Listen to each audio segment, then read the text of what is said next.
어쩐지 나는 우스꽝스럽게 밖에 생각되지 않는군요.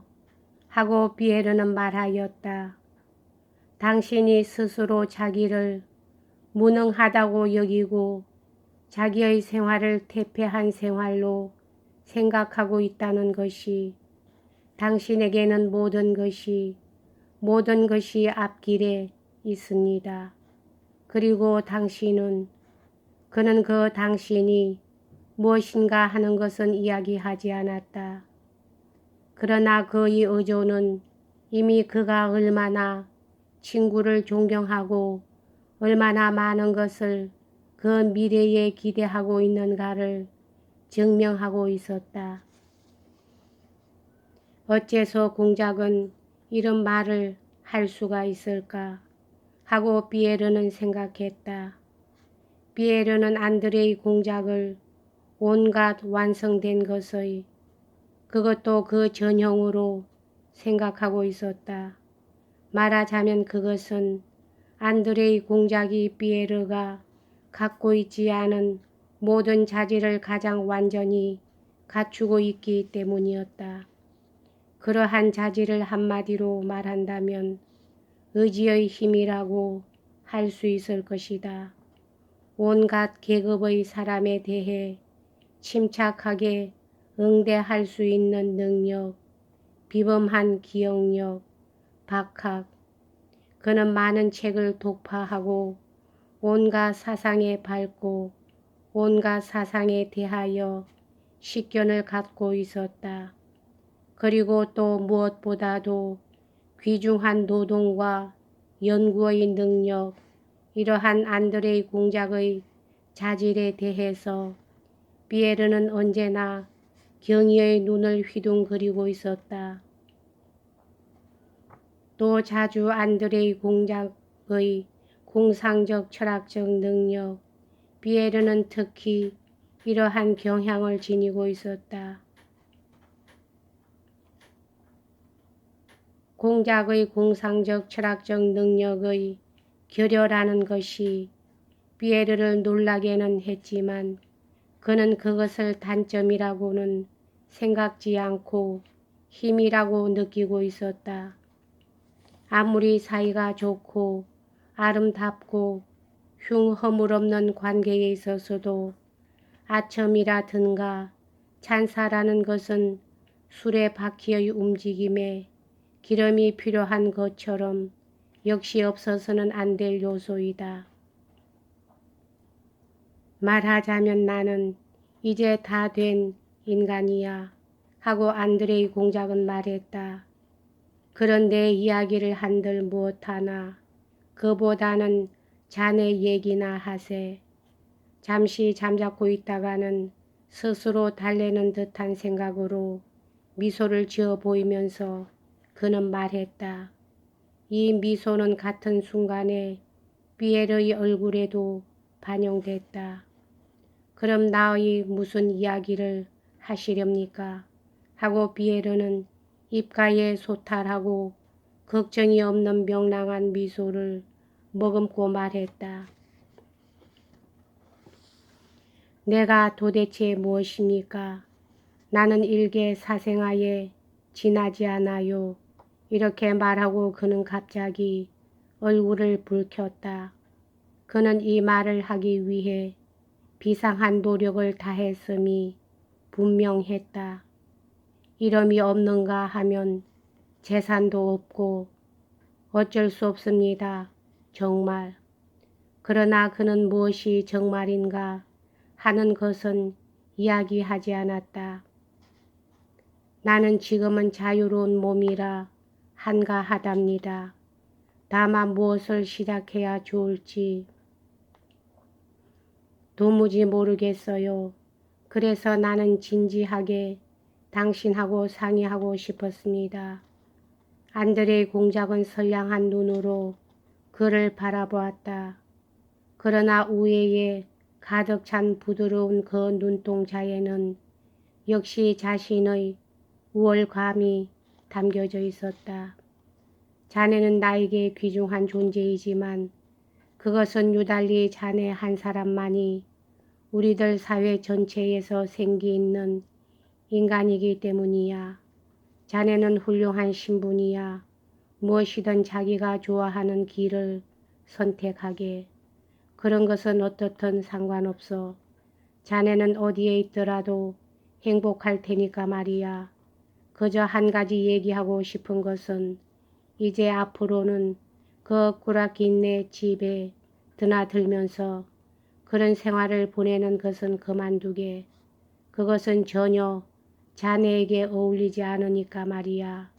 그러한 온갖 오락이니 경기병 신용이니 뭐니 하는 것이 말이지. 그럼 어떡하면 좋습니까? 하고 비에르는 어깨를 움츠리면서 말했다. 여자 말입니다. 글쎄 여자 말이에요. 난 모르겠군 하고 안드레이는 대답했다. 기품 있는 훌륭한 부인이라면 그것은 별 문제야. 그러나 꾸락인의 여자들, 여자와 술, 이건 정말 이해가 가지 않아. 비에르는 바실리 꾸락인 공작 집에 묵고 있으므로 곧잘 그의 아들 아나톨리와 방탕한 생활을 같이 하고 있었다. 아나톨리란 아버지 바실리 공작이 그의 몸가짐을 고치게 하기 위해서 안드레이 공작의 누이와 결혼시키려고 마음먹고 있는 바로 그 아들이었다. 그런 말입니다. 하고 마치 뜻밖의 묘안이 머리에 떠오른 듯이 비에르는 말했다. 이것은 진지한 이야기입니다만 나는 오래전부터 그렇게 생각하고 있었습니다. 그런 생활을 보내고 있다가는 아무것도 생각할 수도 결정할 수도 없습니다. 골치는 아프고 돈은 없으니까요. 그래서 나는 오늘 밤도 초대를 받고는 있지만 가지 않기로 하겠습니다. 그럼 앞으로 무슨 일이 있어도 드나들지 않겠다고 나에게 맹세해 주겠나? 맹세하겠습니다. 비에르가 친구의 집을 나왔을 때는 벌써 밤 1시가 지나 있었다. 그것은 6월의 베체르부르크에 흔히 있는 백야였다. 비에르는 똑바로 집으로 돌아갈 생각을 하고 쌍마차를 탔다. 그러나 차츰 집에 가까워짐에 따라 그는 이 저녁이나 아침과 흡사한 이 밤은 좀처럼 편히 잠들 수 있을 것 같지 않음을 또렷이 느꼈다. 인기척이 없는 한 길은 쭉 저 멀리까지 내다 보였다. 오늘 밤도 아나톨리한테서는 여전히 트럼프의 모임이 있었으며 그것이 끝나면 대개 술잔치가 시작되고 그것은 비에르가 좋아하는 놀이로 끝났을 것이다. 비에르는 가는 도중 내내 그것을 생각했다. 꾸락인 집에 가면 재미있었을 것을 하고 그는 생각했다.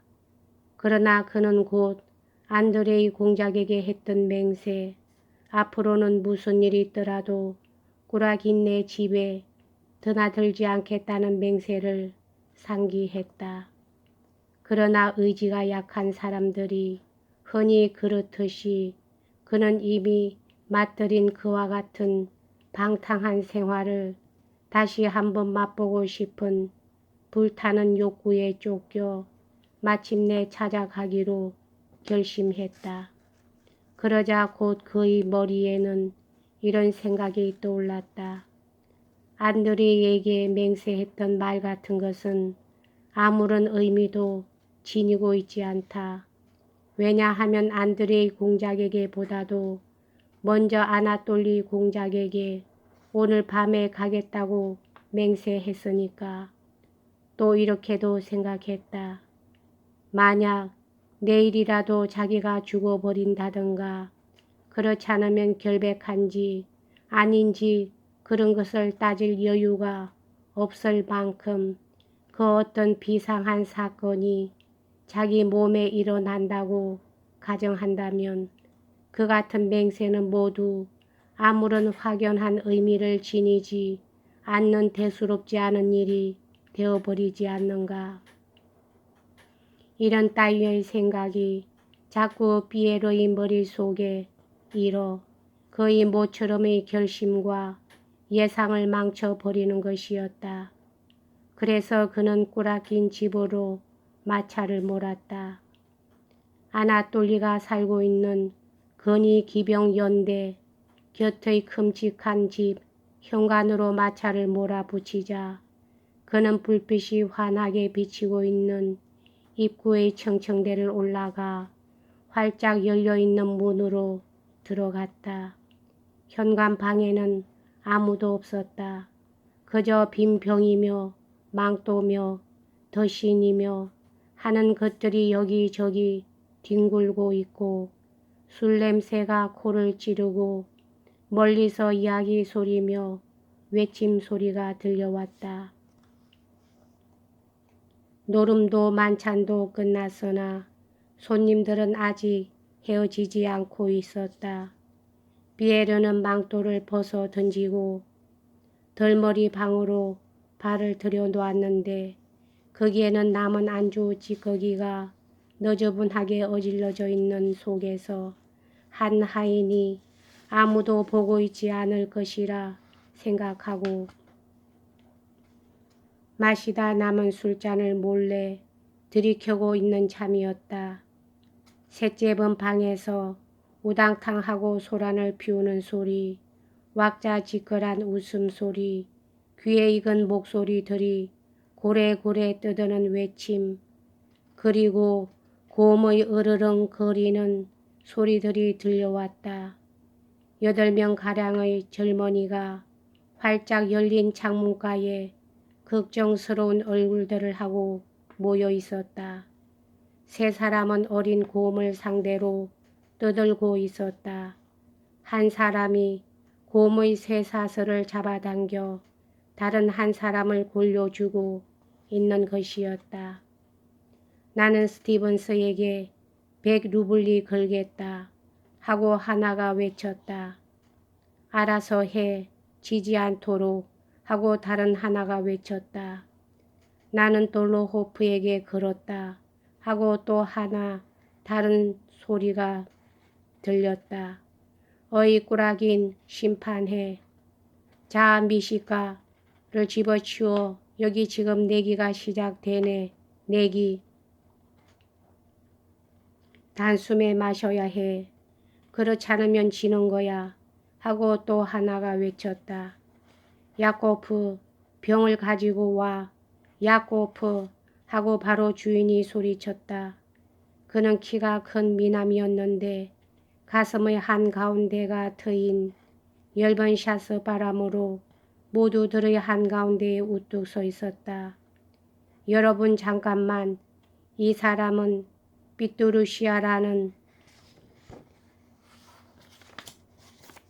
나의 친구입니다. 하고 그는 피에르에게로 얼굴을 돌렸다. 여기까지 하겠습니다.